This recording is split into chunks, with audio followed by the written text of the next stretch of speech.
This is good. Oh, great. You need to do your hair or anything? Oh yeah, do my hair.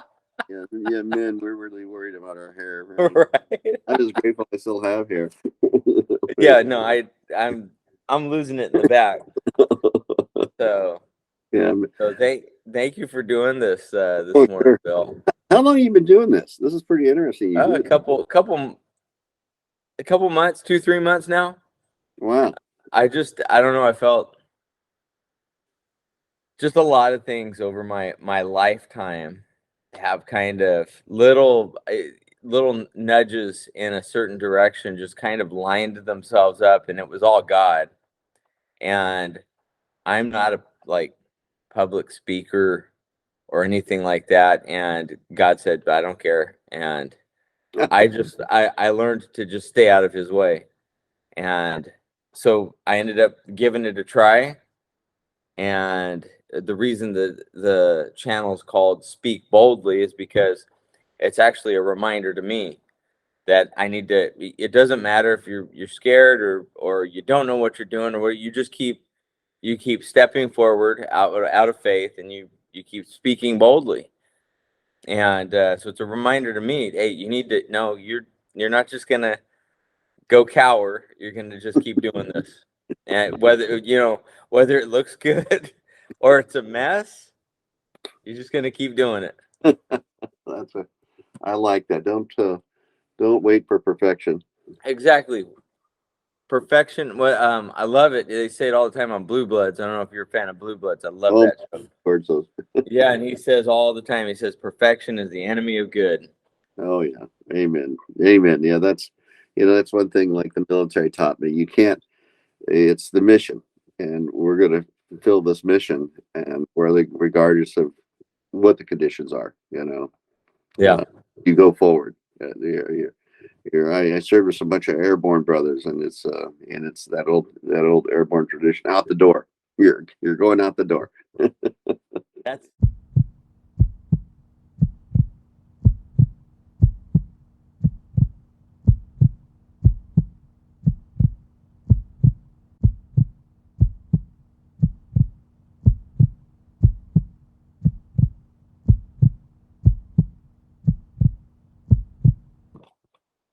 This is Speak Boldly. I'm TC. When I was not even born, I was born late in life to my father. He was, I believe, 49 years old when I was born. He died when I was 6 years old, and I was by his side. In fact, I'm lucky to be alive, but that's another story for another time. My whole life, I looked up to my father. He was born in October 17th, 1925. And when he was late teenager, the biggest war this world has ever seen was going on around him. And he entered into the military voluntarily at 17 years old. Joined up into the Navy on June 19th, 1943. He stayed in the Navy until 46, served aboard, as I understand, a battleship of the name of Shangri-La. I don't know if he saw any battles. I don't know what his time in the Navy looked like, but I know that he did his part. And and the call to duty was obviously strong in my father's life. He goes on to, in 46, he reenlists in the reserves. He's in the reserves of the Navy until 49. Then when he gets out of the reserves for the Navy, he decides that he's not done because he enlists in the Air Force Reserve as well. He, during that time, as if it's not enough to serve your country in the military, he also decides to become a police officer and do his duty serving our society here in the States. Wow. He goes through the police academy for the LAPD in 1949, actually graduating with the same graduating class of the chief of police of the 90s, Bill Gates. Oh my goodness. So he's so for many years he was in the military and he was a police officer. He was in the Air Force reserves until until 53. He re-enlisted in 55 to be in the Army Reserves. And he served out the remainder of his time till 67. In the Army Reserves, retiring as a captain. I know that while he was in the Air Force, I believe he was in a unit that was I'm sorry, I'm having a little technical difficulty. May I undo this? Okay. While he was in the Air Force Reserves, he was finding the people who abandoned their post and bringing them back, some sort of military police kind of duty. Oh, they went AWOL. Yes, and I've looked up to my father my whole life. He was an honorable man. He was he was very much a military and a service man, and because of that, I have always looked up to every serviceman in any uniform, just about, in police, in Army, Air Force, doesn't matter what military. They've earned my respect because I know what they've given to this country is their lives, and they put their lives on the line to do it. And I will always be thankful and respectful and thank everyone who serves, and every man and woman. I don't know if I said that, but because they're all in some way my dad to me. Mm.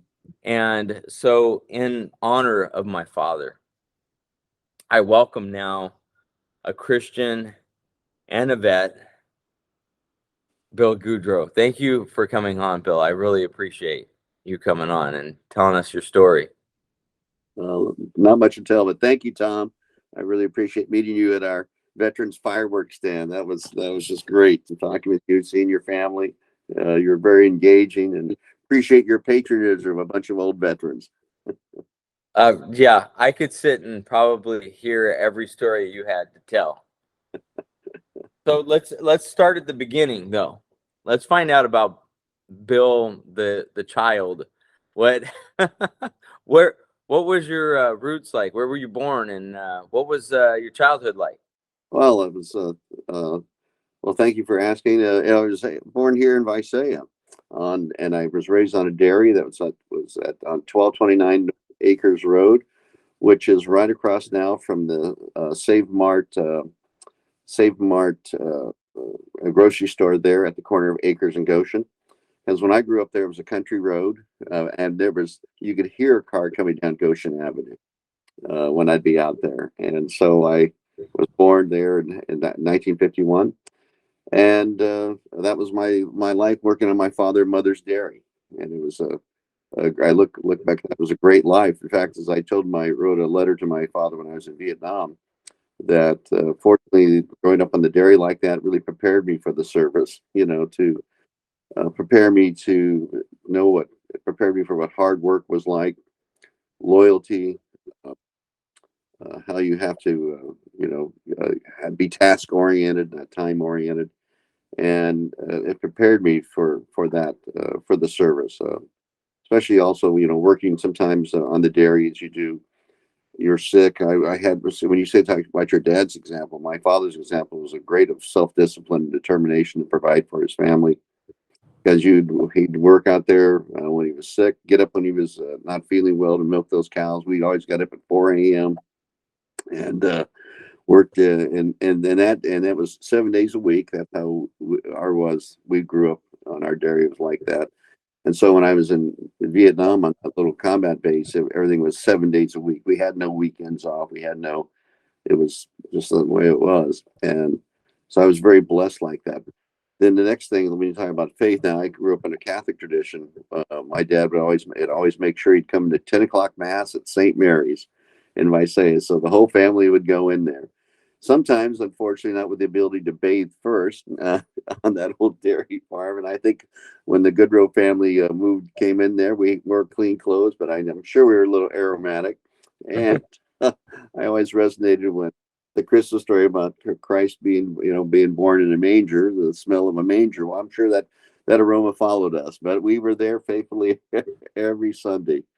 And that certainly taught me the importance, I think, of having some kind of faith base in your life. And I saw them live that. That was really apparent. I mean, and later on, I realized how fortunate I was to be born in a faith-based family like this, because there was a gap in our birth order.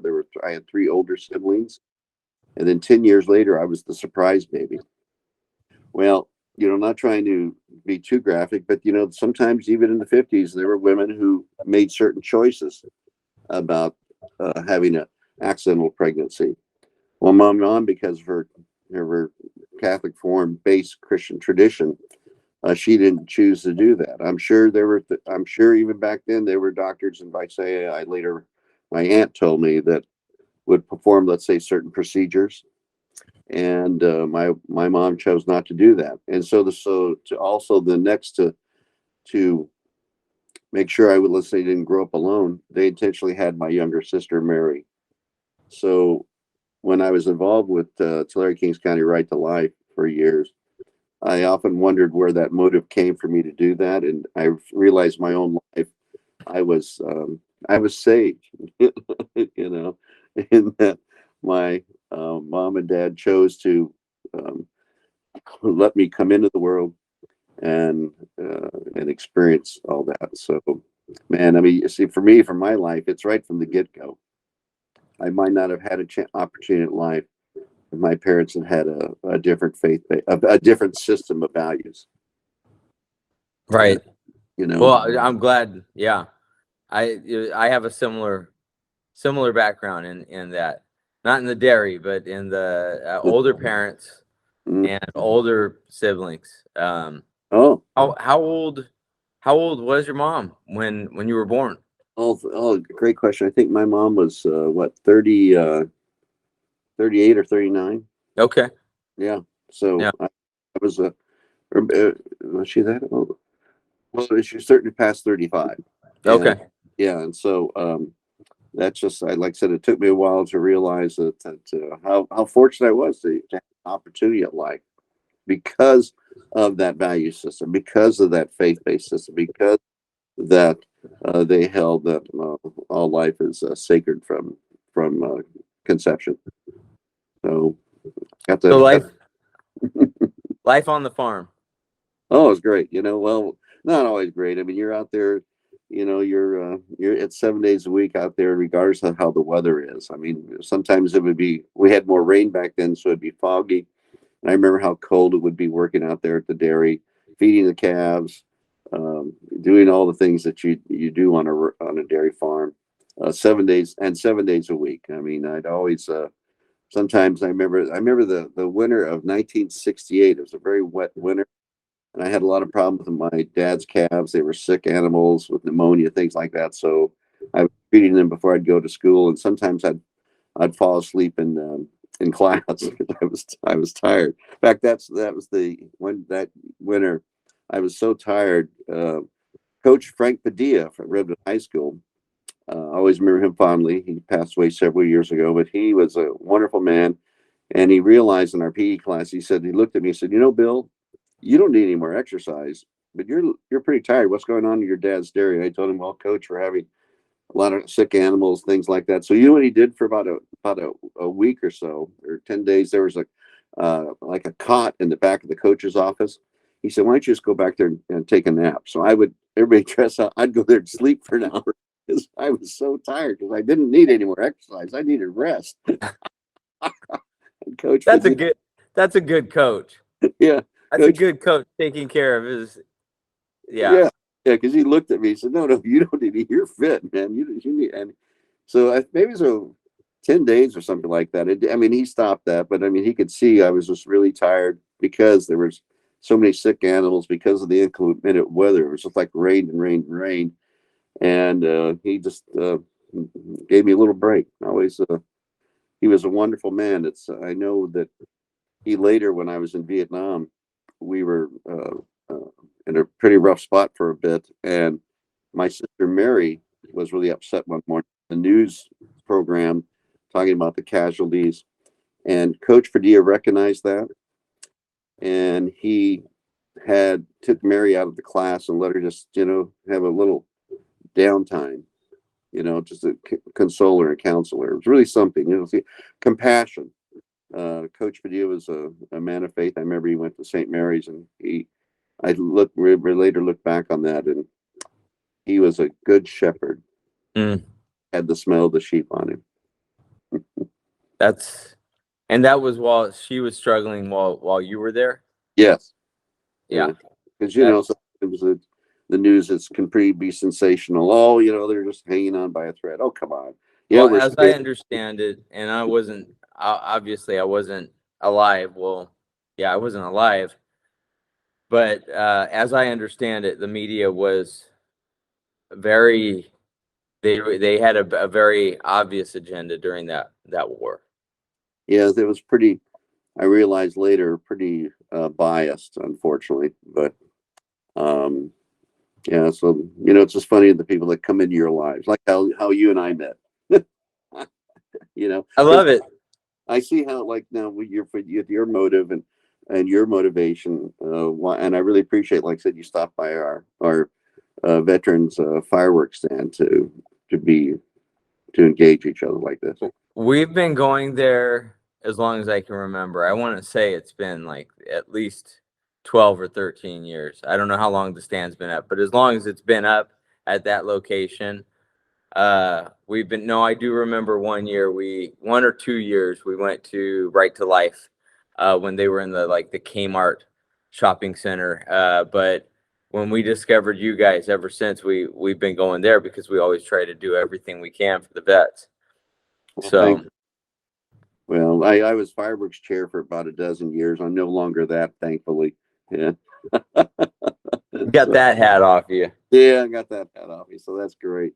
But Okay, so let's talk about um when did so how old were you and what grade were you in when the whole Vietnam War thing was going on, when that started you started to hear things about it? oh, What sure. I was probably I graduated George McCann's parochial school in 1966. So I was an eighth grader, and I remember certainly then there were more things on the nightly news about about Vietnam, and of course, being a young male, starting to realize that hey, this could affect me. And as I entered Redwood High School in 1966, I remember we were at a class assembly, and it was announced that we had a young Redwood uh, graduate killed there in Vietnam. I think his last name was Hernandez. I might be wrong. And so it was then I knew, that we were having an active military conflict there. And of course, through my high school years, uh, it was it became even more imprinted on us, especially as those young men older than myself were getting drafted, and we had more beginning KIAs, killed in action, from Vietnam. At Redwood High School, there's a plaque. I don't know if you know, there's a plaque there commemorating the young men that died in Vietnam. I didn't know that.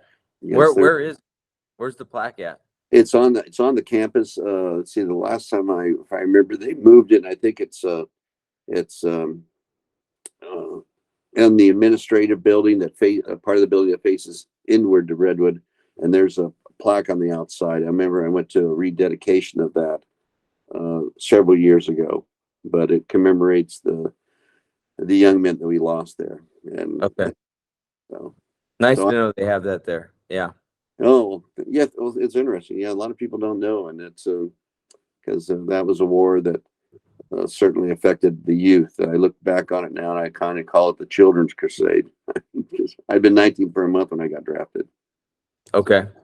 So what? Okay. So you had what, a year out of high school, maybe almost a year Well, before that happened, or?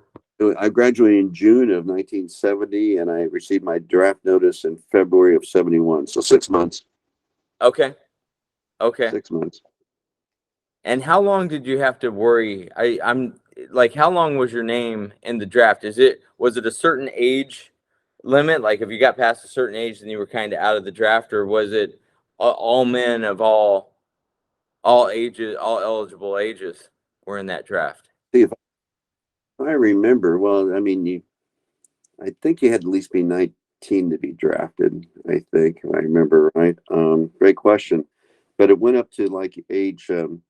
I mean, there were guys I served with that were 23 or 4. They graduated college, then became drafted. I remember the oldest one in my platoon was a guy named Jermunskin. He had been in the Catholic seminary. He felt he wasn't called to be a priest any longer, so he dropped out and he immediately got drafted. And he was one of the oldest guys in our draftee platoon. And so good story God, about him. I know he lived through it though. That's thank you, Jesus. well, I remember I ran into him when I was being discharged out of Fort Hood, Texas, and it was so good to see him. I didn't know he was there. It was good to see that he was alive. That was great. I imagine that was um when in Vietnam, if you're in the military. I imagine that is one of the in any war. I imagine that when we're at war and there's conflicts happening, and you're meeting people as you're going through trainings, you're meeting people as you're being stationed at different places and working with people or different assignments and things like that. I imagine the big deal for you is towards the end of that conflict is seeing people, getting a visual on people, and knowing they made it. That's got to be a big giant plus when you see that. Oh yeah, it's I look back on it now, and as you reflect things, you just realize first off what a miracle is to be alive, and what a miracle it is to come home. What a great miracle it is to have everything, have all your come home with everything. I mean, you run across people. Yes, it's you reflect later. I often look at my New York Life office there. In my office, you'll see I have a plaque, or not plaque, a picture of my draftee platoon as we graduated basic training in 1971 from Fort Lewis, Washington. And I reflect on those guys, and I wonder, how many of them they were okay. I mean, I remember one little guy. We called him Short Round because he was a short young black soldier who was drafted, and I ran into him at Vietnam just briefly. I saw him and we waved at each other. I wish we got a chance to talk to each other, but I know he was at least alive then. And great guy, great smile, great young heart, and I hope he got out of there okay. You know. Um, so tell us about your experience going in. Like, so you get the how did that, affect your life? Were you kind of prepared? Because I'm sure every guy was like, man, I need to have my ducks in a row just in case, because this is happening.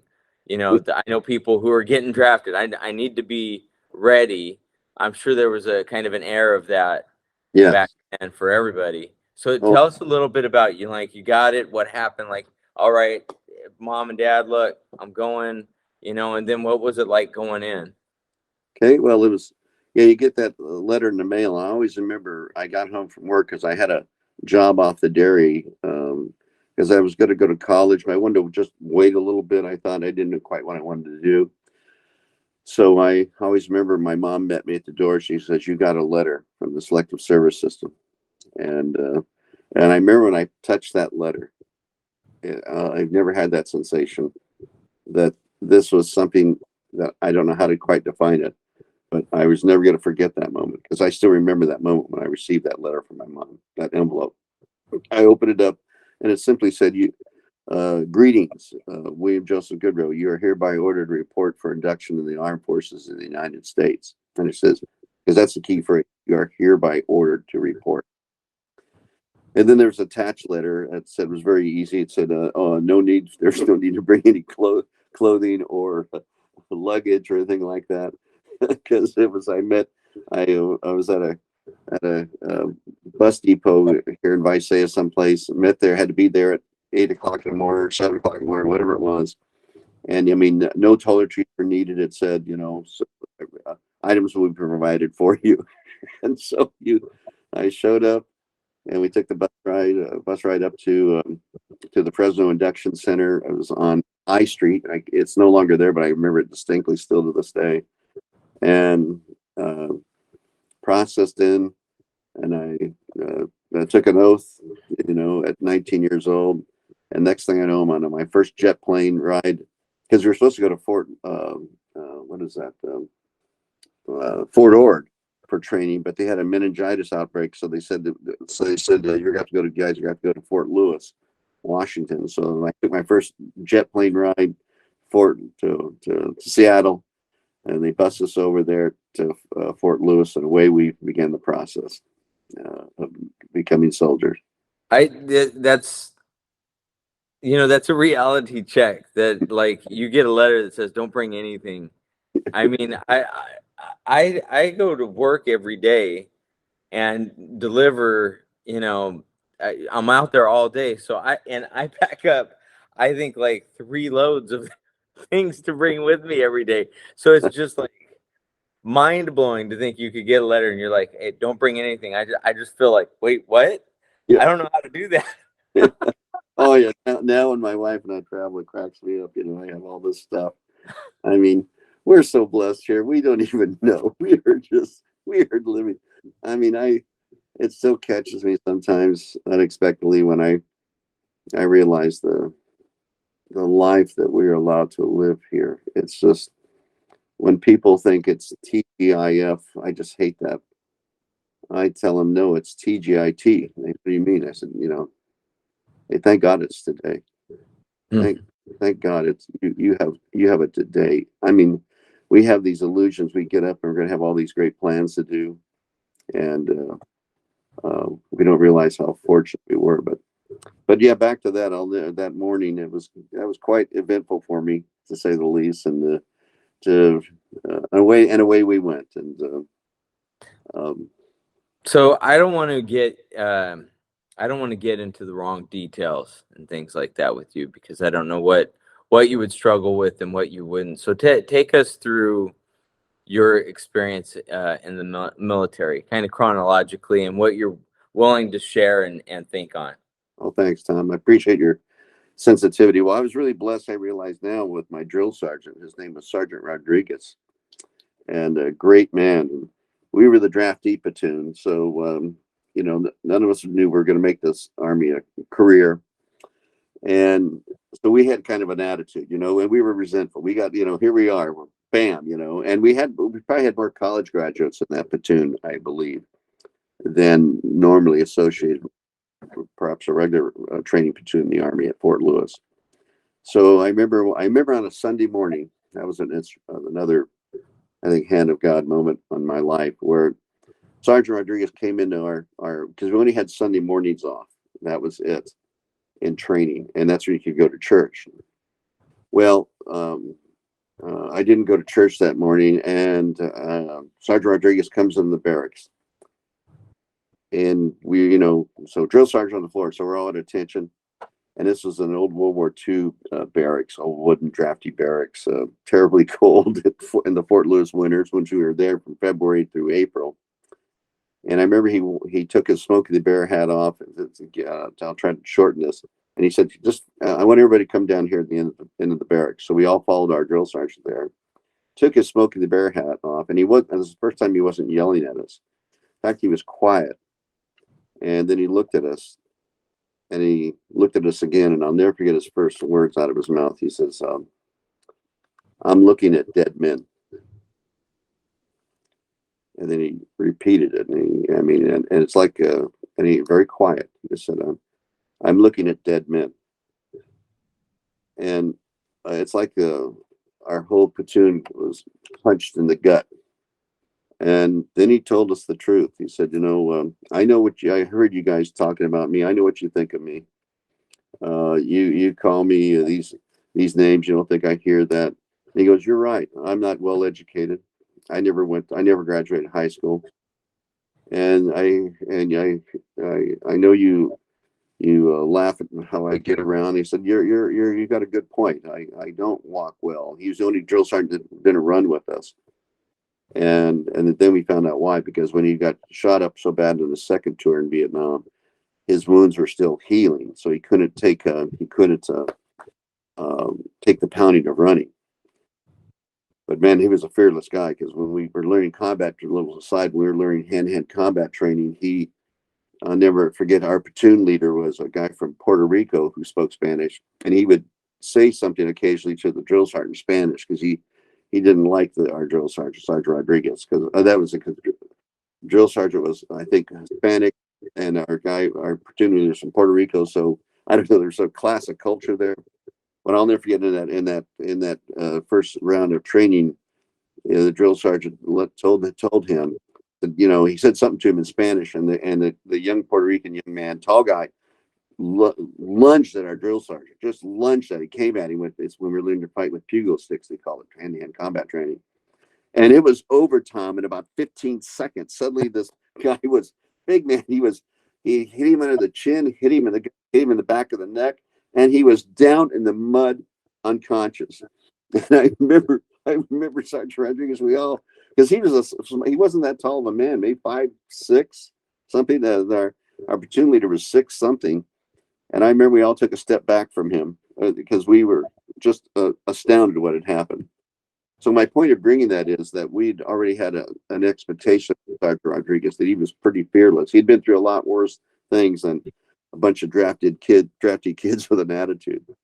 But that Sunday morning, I can still remember the dust motes in the day on the skylight, skylight to the windows, as he was talking with us. Because then he told us, he said, 6 months from now, some of you might die in Vietnam, like we don't even put animals down here.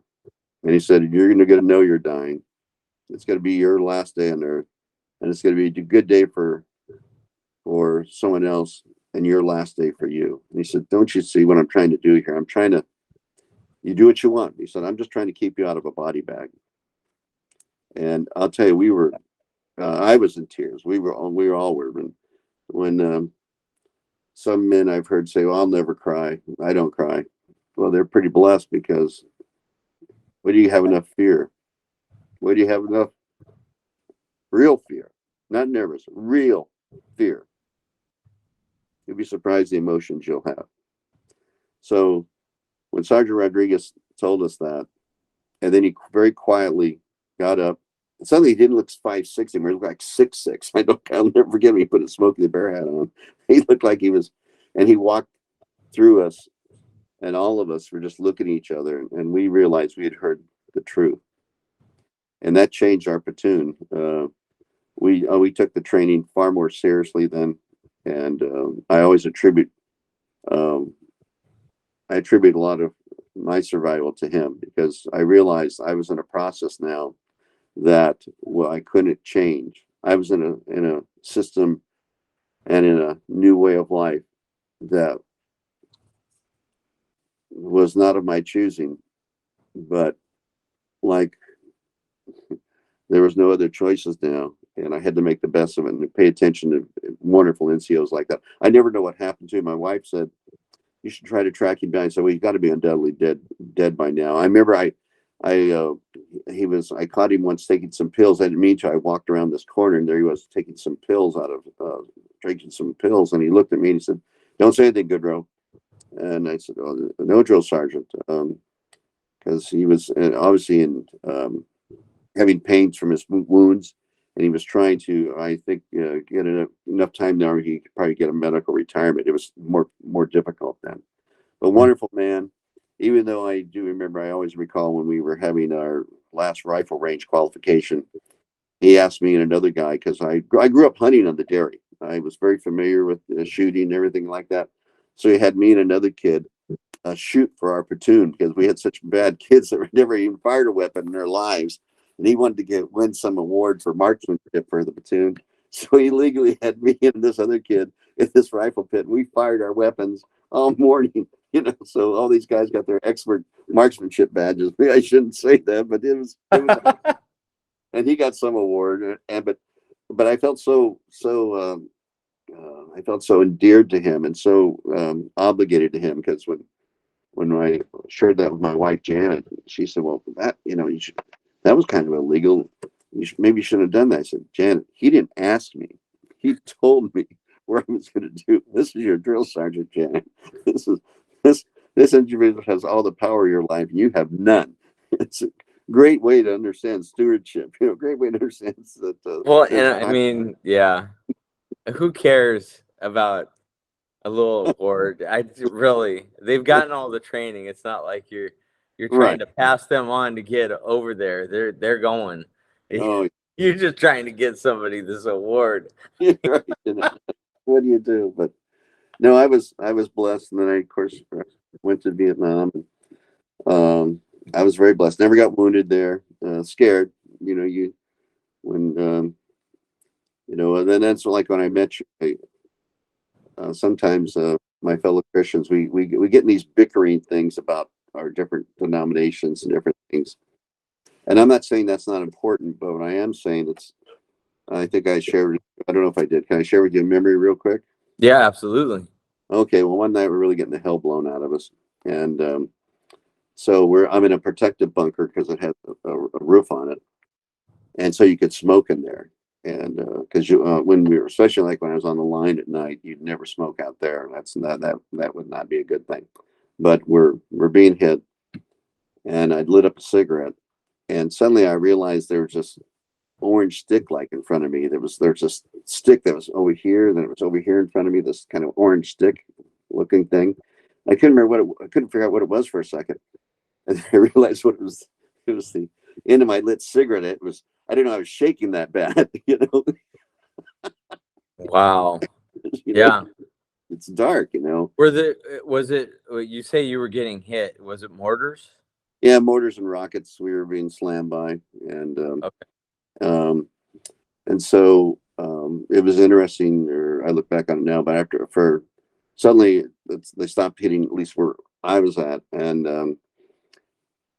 in those few seconds before you kind of realize what was happening, I realized that there were several of us that were praying in that bunker.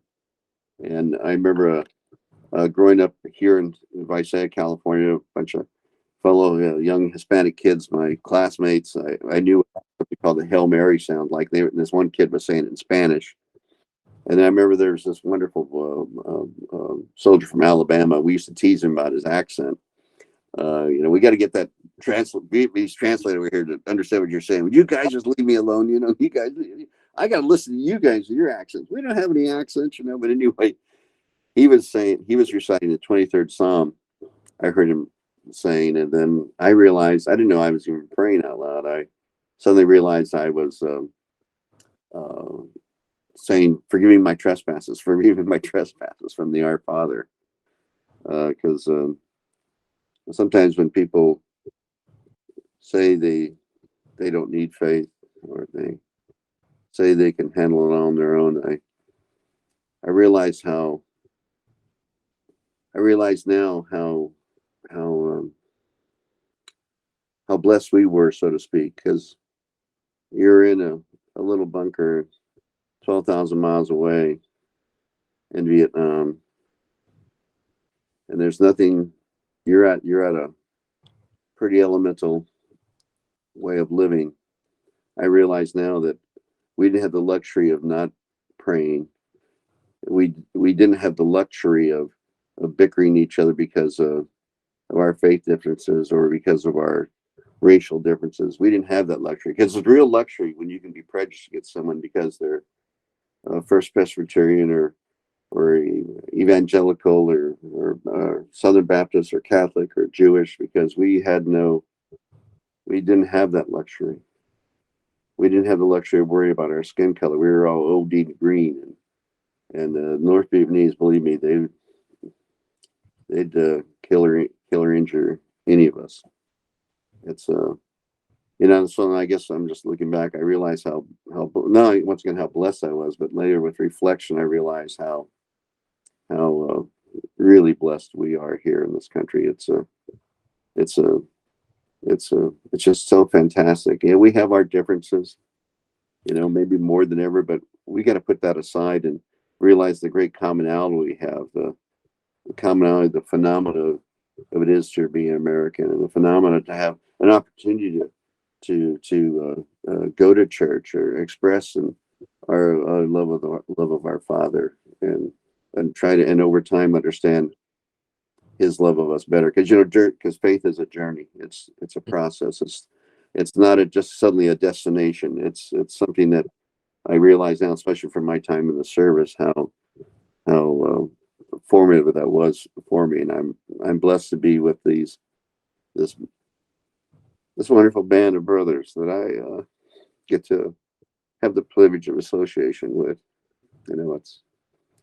It's a miracle, man. I remember when I got back to the service, when I walked from Vietnam, and I was on leave, and I walked to my mom and dad's house, and I'll never forget walking at their master bathroom and how clean it was. Oh my gosh, it was just astounding. It was like, everything was so clean, and we just take all these things so for granted. Or being at home there on leave, and I got to watch the sunset, and I remember how cool that was. It's a great gift when you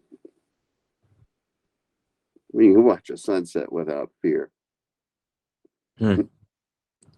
or greet a sunrise without such horrible fatigue. Sometimes you're on the line at night, you're up all night, man, and then you got to carry on with your next day duties, and you can get pretty tired. Like I said, back when I tell them about being raised on a dairy, I realized how fortunate I was. I think that's why some of my poor brothers, because this is in the later part of the war. I was there 71, 72. So you knew if you wound up in a body bag, the only one that would care would be your family. And I think that's why some of my companions, my comrades, made some poor choices, and they wound up getting screwed up on some, not trying to make excuses, but sometimes getting screwed up on some drugs and things, because I always think of, in that horrible scripture, when Jesus was dying on the cross and he was mocked, come down from that cross, and we'll believe. Well, I think of his suffering, that humanist part of him when he was suffering. When I look at what we call a crucifix, I reflect on that and realize that some of my young friends back then, how when your suffering is not appreciated or mocked, how how how how hurtful and demoralizing that is. And it's like that one time we got some Christmas letters from the States, from back in the world, we call it, came in our unit, and we got to open them up.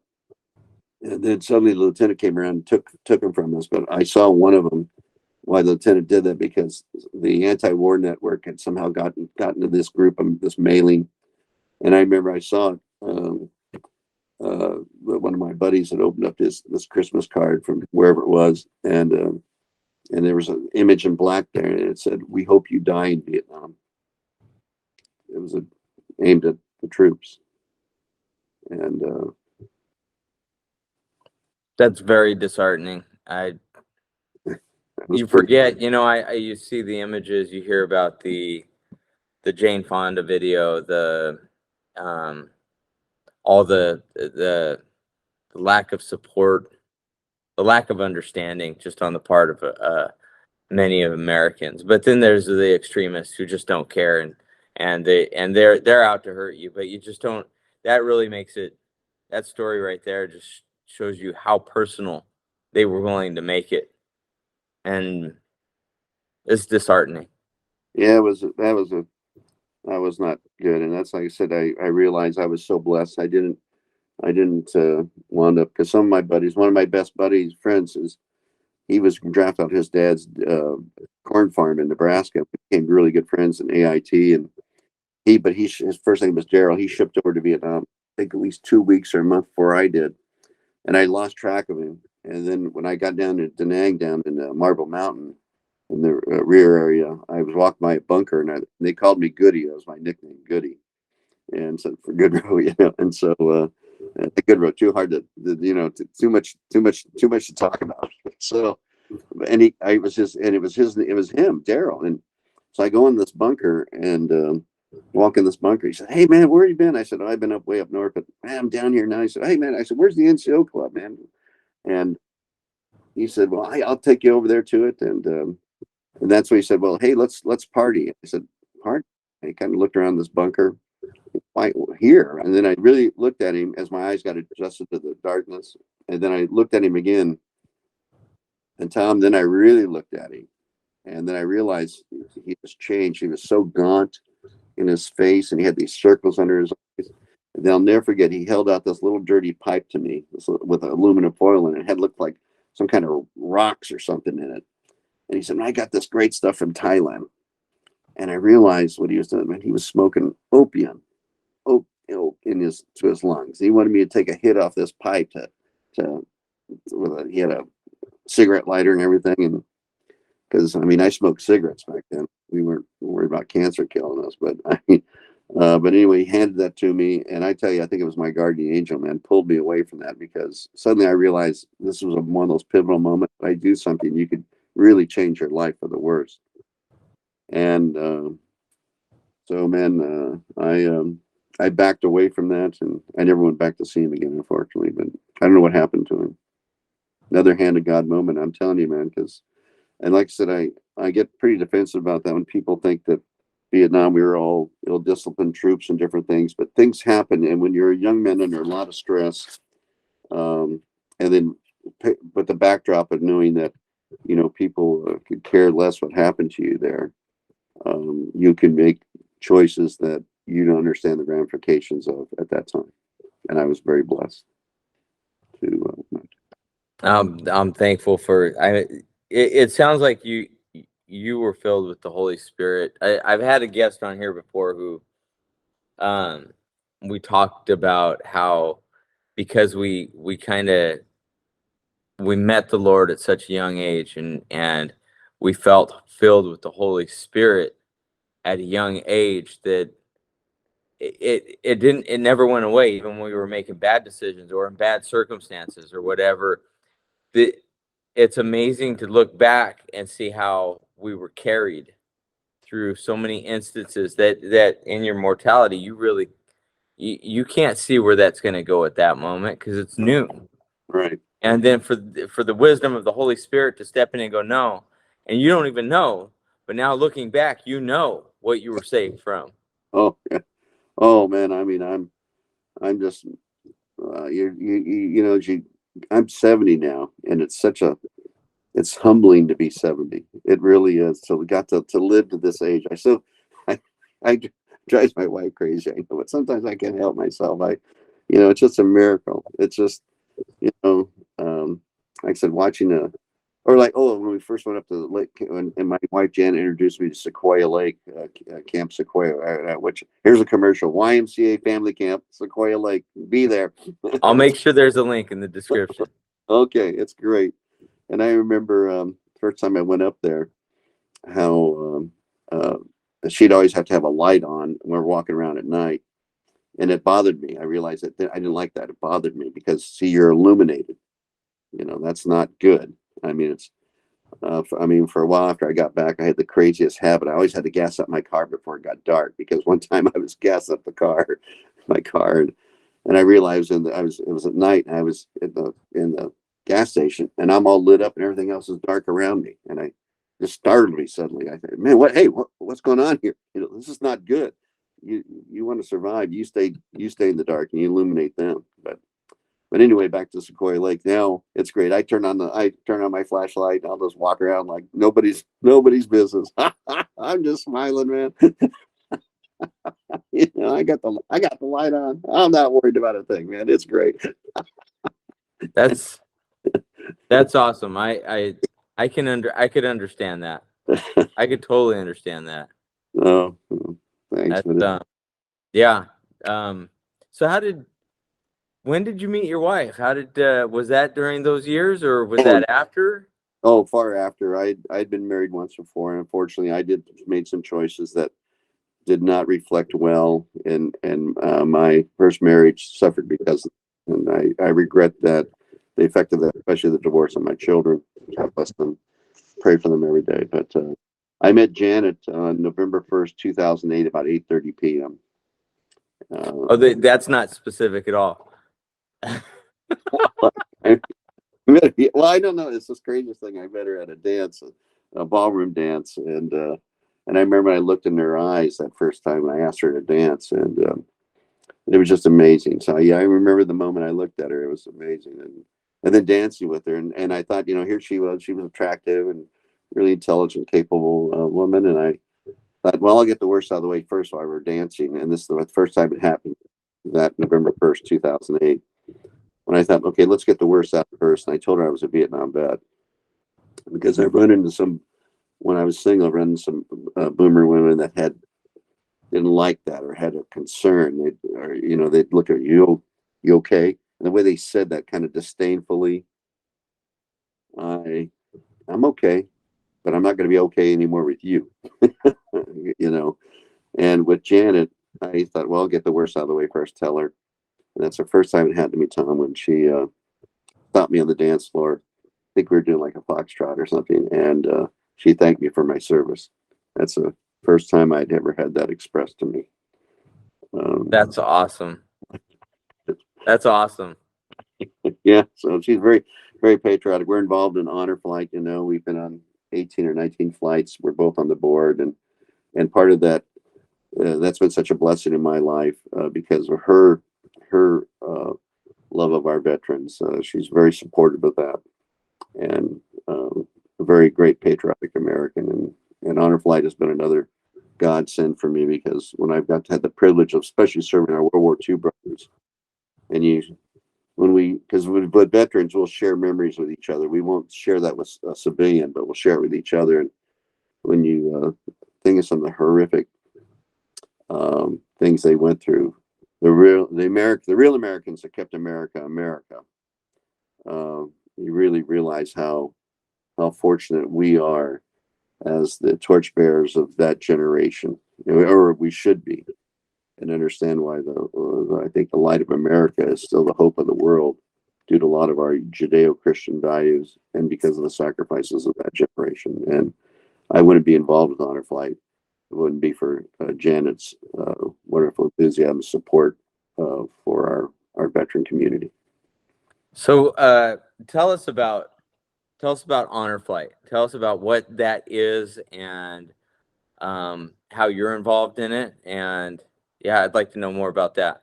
Okay, thank you for asking. Honor flight is our Central Valley Honor Flight was founded here in 2015. We went on, Jan and I were on the very first flight. It was founded by, the vision was from Paul Leffler, a wonderful man, voice of the Bulldogs, Paul Leffler.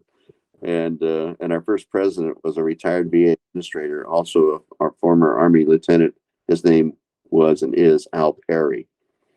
And what this is about is that I can't remember the year that was, but there was a physician's assistant in the Cincinnati VA that was a pilot. And he was asking his World War II patients, a pilot, he was a PA and a pilot, but he was asking his World War II patients at the VA clinic if they had seen the new World War II memorial.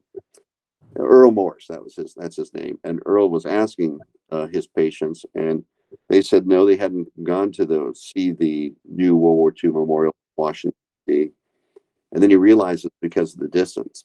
So he had this inspiration to have them, and with some other pilots, private pilots, they flew them to Washington, D.C. to see the World War II memorial. And but under, I think, certainly under the inspiration of the Holy Spirit, he had this then vision of kind of like franchise this, so to speak, and it became honor flight. And there's honor flight hubs throughout the United States that fly at no cost. They started with World War II and then expanded to the Korea Cold War vets, and now serving my generation of veterans, Vietnam vets. And Central Valley Honor Flight has flown from out of Fresno, I think about 1,400 vets now at no cost to them, back to DC to see those memorials. It's a 3-day intensive trip. I mean, we work them hard, but it's you see all the major memorials, the World War II memorial, the memorial to the Marines, what we call the Iwo Jima Memorial there at Arlington, and then the Korean War Memorial, Air Force, Navy Yard, Navy Memorial, and then what's to me always the apex of the trip, and the Vietnam, of course, the Vietnam Wall, which is, I call a long black cathedral. I mean, the first time I actually got to touch that wall, you really realize how blessed you are to be home. And anyway, but the apex of the trip to me is when we see the changing of the guard at the Tomb of the Unknown Soldier at Arlington.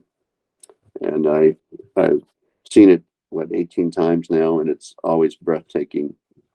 It's a great homage to the sacrifice of our country. And that's why I later realized I think we inaugurate our presidents certainly at the wrong spot. We need to inaugurate our presidents and our congressmen there at Arlington. And you tell them and remind them and ask them,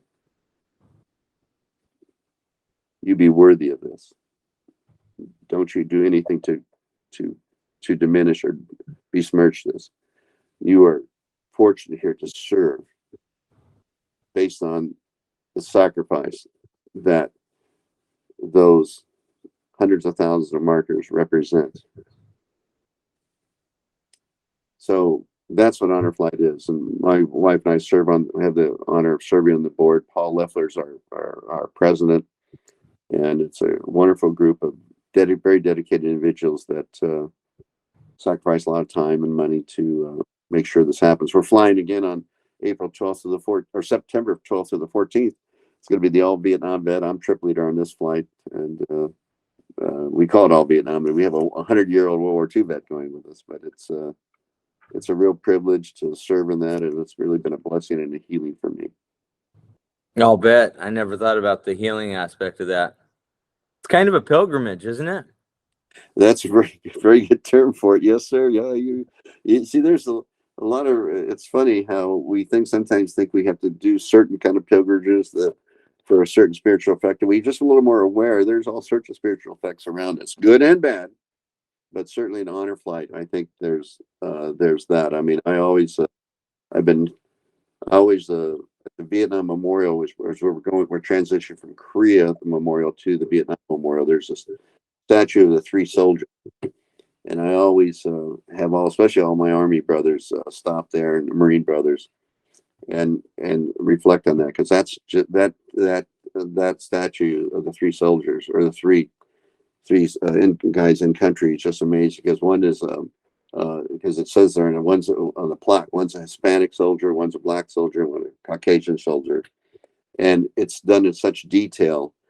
In such great detail. Like I pointed out to Janet, I said, "Look, Janet, there's a dog tag in the boot," and she didn't know what that meant. And I said, "Well, that's how that way we can. You find a dog tag in a boot together with whatever else, then you're not coming home." But it's really a poignant moment, and they're looking at the Vietnam Wall. And once again, I realize how fortunate I am, all the brothers that we got to come home, because one thing Honor Flight has shown me, especially with some of the injured brothers. What was that one Marine brother that lost his arm above the elbow when he was 19? Maimed for the rest of his life, and what a great he is. And it just honor flights once again just shown the sacrifice, and dedication that so many Americans have given for our country. Because, like I remind them, especially the Vietnam brothers, I said, there's there's a classification of veterans. There's, of course, the greatest generation of veterans who served in World War II. Then I call them the forgotten veterans of Korea and Cold War that served incredibly. I mean, and then there's the current generation of young veterans. We have a lot of the young veterans as guardians to their dads or grandpas or grandfathers, or just volunteer. And there I call them the most patriotic generation of America, because they all volunteered after 9/11 in 2001 and continue to serve this day, men and women. But then I also share there's another generation of veterans that served from 1951 to 1975. I call them the most faithful, because they were faithful to our nation's calling when the nation wasn't in return at times faithful to them. That's us, the Vietnam brothers and sisters. Yeah, So I can't thank every generation of those our soldiers enough. I mean, and you're right. There's kind of eras of different soldiers, different circumstances, different problems to overcome. And um, well, so I drifted afield, but I mean that's just the do you see an Afghanistan memorial coming in the future? I hope so. That's a great question. I think I was reading, I can't remember, my VFW or American Legion magazine. There's something going on about that, which is wonderful. I mean, because it's especially for the guys, they're heartbreaking that served in Afghanistan. I'm involved in another organization called a Combat Veterans Hope that was founded by a man named Norby Laura, who had his right arm blown off him by an RPG in Iraq in 2004. And Norby came back, was a spokesman for Wounded Warriors at one time, and founded this organization, a Combat Veterans Hope. It's dedicated to anyone who's served in combat. And talking with them, especially after the Afghanistan withdrawal and how that happened, it's very similar to what happened in Vietnam. There's a lot of anguish that in those young veterans in what was accomplished and what they went through, what their comrades and they sacrificed for. So I hope that will happen, because that was, that's the first generation of America, military generation, that we had a generation of American veterans that never knew peace. I mean, those conflicts went on for 20 years. Vietnam, I thought, was long. From the first combat death was 59, the last combat death was 75. The Afghanistan and Iraq generation, they went much, much longer. And so God bless them. Well, God bless you. Thank you. Thank you. I can't. As a civilian and never having served, I mean, I can't thank you enough, and I never think it means enough when I thank anybody, because there's a big part of me that has regret for not being there with you guys, and I honestly, that was a God, just like you have God stories. I actually had taken the ASVAB and gone up, and I was ready to be to get sworn in and everything to be a Marine, because of that movie we were talking about earlier, the Heartbreak Ridge. I wanted to be a Marine like Clint Eastwood. Oh, sure. And it was something my father hadn't done, so it would have been kind of filling in the gap, and I was ready to do it, and they gave me this. We weren't in need of men at that point, so they can kind of give and take who they want. And the guy brought me into his office, and he said, "Look, you can't join up." I said, "Why not?" And he said, "Well, I know that you have asthma." I didn't even know what asthma had anything to do with getting into the military. But apparently, at that point, I mean, I was young. I don't remember how old I was now, but I was young, and I was like, oh shoot. I was like, I do remember like a doctor like mentioning like I might have asthma. I had, I would get winded sometimes, and so young and you're dumb, and I'm like, oh, and he goes, so you need to sign right here because you're not going in because you got asthma, and I'm like, okay. And so and then I walked out of there, and the guys go, and the guys who I'd come up there with were standing in a line outside the door, and they go, did they get you with that asthma thing? And I said, what are you talking about? And they go, they tried the same thing with me. I didn't fall for it. I'm like, oh. Oh, So I ended up going back home. I hadn't signed up. It gave me more time to think about it, and God just had other things for me to do in life, and this being one of them, which I'm grateful for. And who knows what would have happened to me well, if that's I'm not in. God bless you. But Well, I yeah, remember we came up for when we had to have a physical, pre-draft physical, and we got bused up to the Fresno Induction Center and went through all these things, and all these guys were lying about their physical. Oh, they got this, they got that, and I remember the sergeant. I won't say some of the words he said, being this Christian-based thing, but he'd stamp your deal next station. I mean, because these guys were trying to say they had this and that. And I remember on the bus ride back to Visalia, it was pretty somber because all of us were now classified as 1A. We were draftable.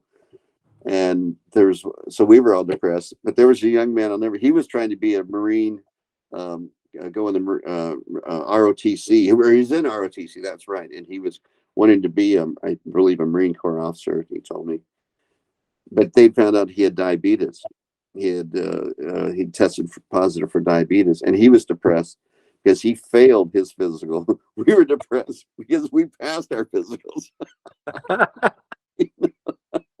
It was a really quiet bus ride. I remember back to Visalia. nobody knew what to say to each other. Right. We were, it was, and then of course, but that's one thing here. Let me share something with you. I have this little thing called it. I get these from like the St. Joseph bookstore. The Catholic parents are called holy cards, but they're not holy they're holy because what's on them. And I always think of this. This is from Matthew, of course, Matthew 3, and because all of our people in the service, I know this, and it says, "Blessed are the peacemakers, for they will be called children of God." And that's what I wish that I'm so blessed that I now realize that I wish my comrades from long ago could have lived to see the change in America, that we were not the war makers, we were the peacemakers. And times have changed, and America has changed, and in my sometimes quiet hurt for them, I realize how blessed, because I got to see a change. We weren't something to be despised. I mean, I think it was 1975 when a lady, I was here in Visalia. I was a COS student. She found out I was a Vietnam vet, and she threw me out of her party because she told me to leave because she didn't want someone like me there. And so, you realize how these transitions in life, if you're so blessed to get older. It's funny when people complain about getting older. I get a little more excited. I get the opportunity to get older. Are you kidding me? TGIT, man, TGIT. And when you reflect on that, and because I like to carry this with me. I put it in my pocket because I'm such a moron. I gotta have some reminders, and, when I'm having my whatever pity party or whatever I think I'm going through, that when we have the opportunity to see challenges and face things, and some of them are hurtful, some of them are so stressful, it'd be for our children or our loved ones or someone who dies in our family. We're still blessed to be here, and with that, What is that? It's John. Um, oh, in John 15 about no one about the love of our Father for us that reflects so well, and I I I reflect on that because, like I said, I've been so blessed with so many opportunities, and I certainly didn't deserve any of them. I forget what verse is it, but I know there's a verse that says, "In this world you will have trouble, but take heart, for I have overcome the world." Right? Amen. That's Well, been something I've clung to often in my life. well, when you think about clean, I mean that's why I think I still got That's awesome. my old dog tag. And, Those are the original, huh? oh yeah, That's that's amazing. government issued, but That's helps remind me amazing. how blessed. Well, I'm not proud of this one thing. I'll share this with you. Here, I grew up growing up Catholic, went to a parochial school, and I get drafted. I was so upset about getting drafted. I hate to, oh, this is going on YouTube. Oh, well, this is what you see is what you give. This old smuck. That anyway, this is when I used to teach religious ed to those young men at St. Mary's. I had that opportunity myself, and a great guy named Terry Peltzer. I'd share this with him. I'd pass it around to the class, because sometimes young people think that older adults that we've never had struggles, that we've never had um, trials and tribulations. Well, this says, I don't know if you can see it, but it says on the bottom line has my name, social security number, blood type, but there should be my religious preference. And because of what I said, I was so angry about being drafted. It just says no preference, no prefer. And that's my shame, but that's where I was at the moment. And because I try to share that when I was sharing that with the young men, that those young eighth grade boys, I'd remind them, because I said, look, in 4 years from now, you never know where you could be. And the only thing you might have is each other and God. Yeah, So, we need God. Everybody needs God. oh yeah, when when those World War II vets tell me things, especially like right before the invasion, one of them shared with me how on his troop ship the night before they hit the only way they're getting off that ship was on Omaha Beach, and how there was a Catholic priest on his troop ship, and they were giving communion, and he told all the boys, all the young men, he said, everyone's welcome to communion. So this one guy buddy of his was, I think, Southern Baptist. He went to communion, and his Jewish buddy went to communion because, man, the next morning it was Omaha Beach. Yeah, next morning you might be meeting Jesus face to face. Amen. It's when who was that? It was years ago. I don't know if you recall. There was some idiot that I remember. He was a emergency room physician who was an atheist, and he came up with a clever thing he was going to sue. He didn't like the idea that there's chaplains in the service. I lost you, Bill. Oh, you lost me. Okay. Well, I'll keep. I remember you told me to keep talking, so I will, since it's still being recorded. But I remember this man sued the federal government, or threatened to sue, because he wanted to get rid of chaplains. And as any serviceman can tell you, we needed and revered those chaplains. They were everything to us. Because this atheist thought that was a direct violation between the church and state. That's wrong. The state exists because of the church and that framework that we've been blessed to have. But anyway, that suit got dropped. I know the American Legion. Hey, there you are. I kept talking during the time. Good job. Okay, because I was saying about this man that sued. I think he sued the federal government that he didn't like their idea there's chaplains, because that's an affirmation that there's a God. And but I remember the American Legion, I think it was the DFW, said we'll help fight that suit, because the chaplains were so revered. I mean, I had some experience with chaplains in the service. My nephew his name was Father Eric Swearingen. He's deceased now. He died of a brain tumor, unfortunately, but he was a Catholic chaplain. But chaplains are all instructed in all religious beliefs to help minister to the troops. And but one last thing, do you know that? Did you ever hear the story of the four chaplains? No. Oh, real quick to your viewers out there, when you edit this long, lengthy monologue of nonsense I've been sharing, you'll look at the four chaplains, and that was in February, I think, of 42 or 3, when the USS Georgetown was torpedoed, and it was a troop ship, and it was four chaplains that were helped calm the young men as they were sinking in the Atlantic, got them their made sure they handed out life vests, gave their own life vests away, and one was a Methodist minister, another was a Jewish rabbi, a Catholic priest, and what was the other? Let's see. I know the one other minister was Methodist. I can't remember the other. I can't remember the other minister's denomination, but they were last seen on the stern of the ship as it sank, and they did not survive because they gave away their own life vests. And I think so often of that faith.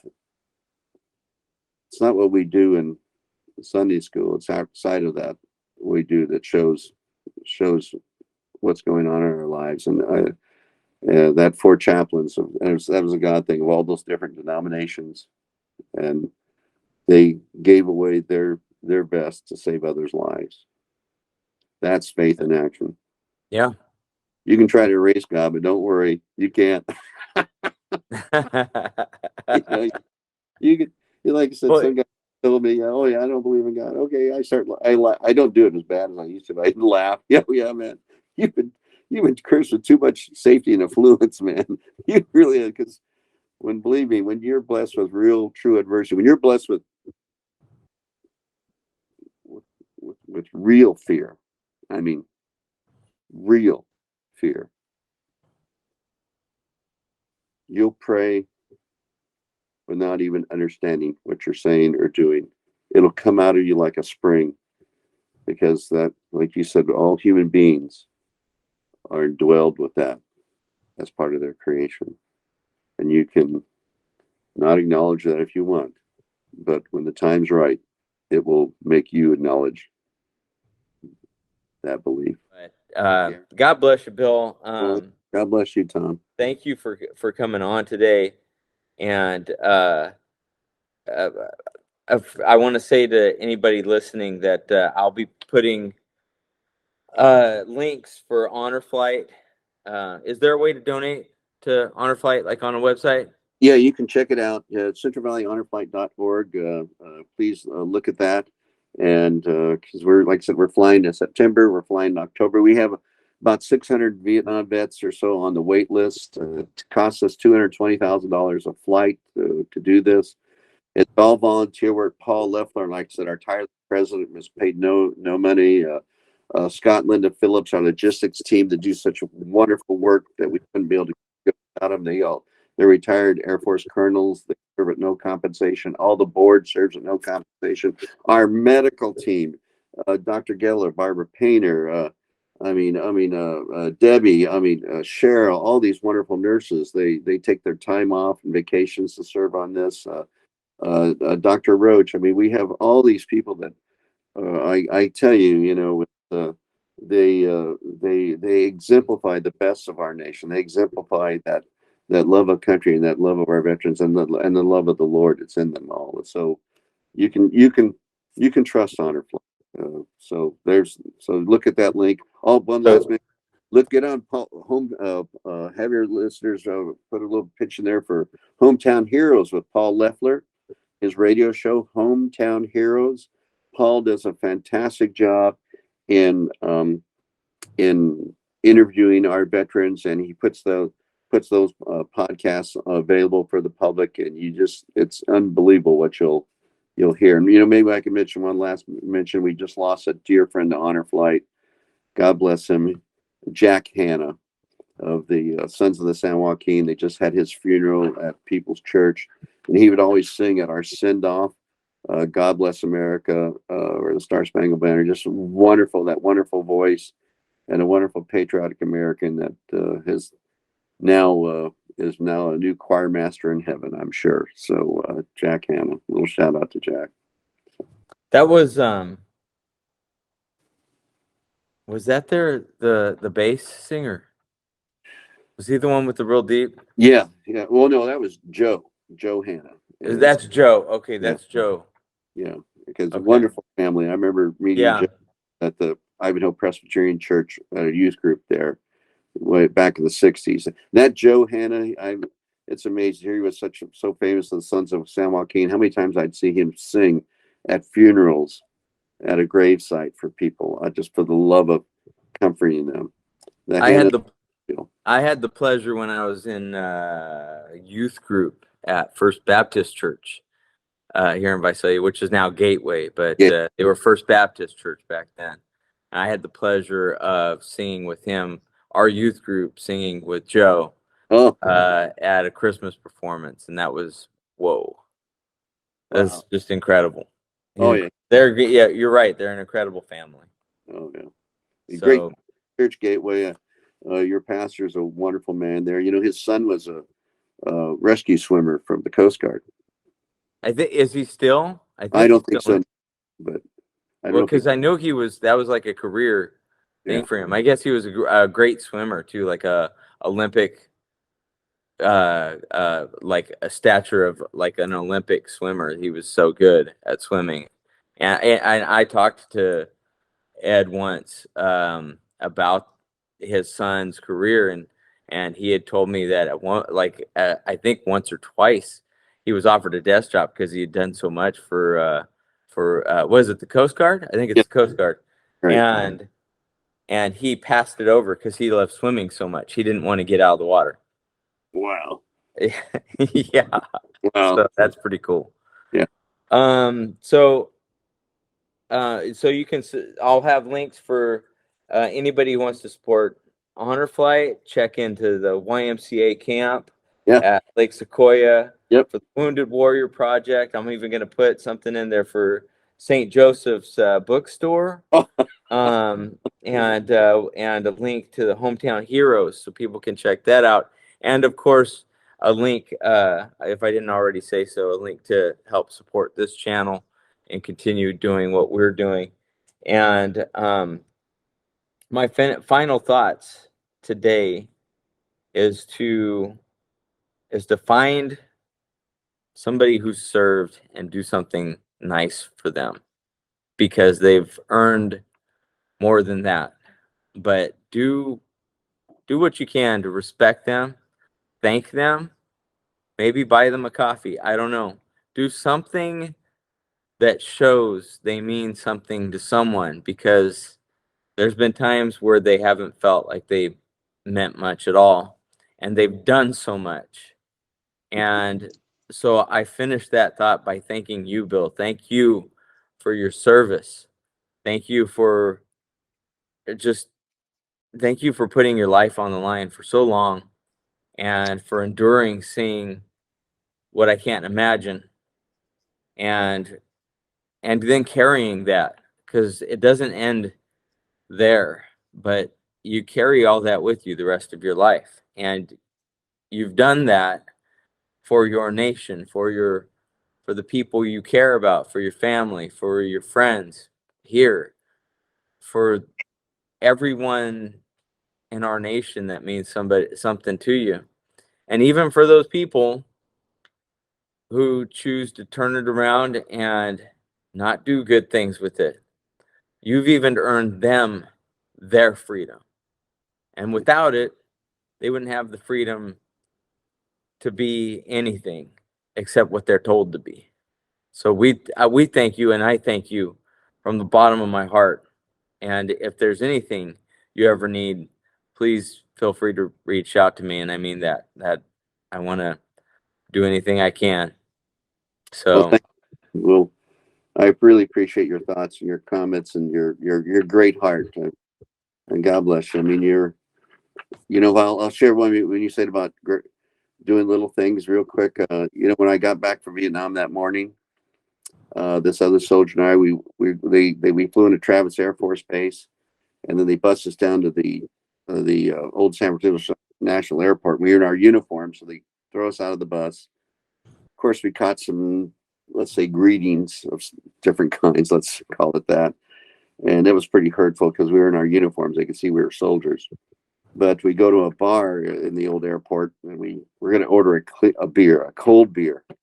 And it's such a miracle. There's lovely ladies walking around. There's all these people and busy. They're going places. They're all in civilian clothes.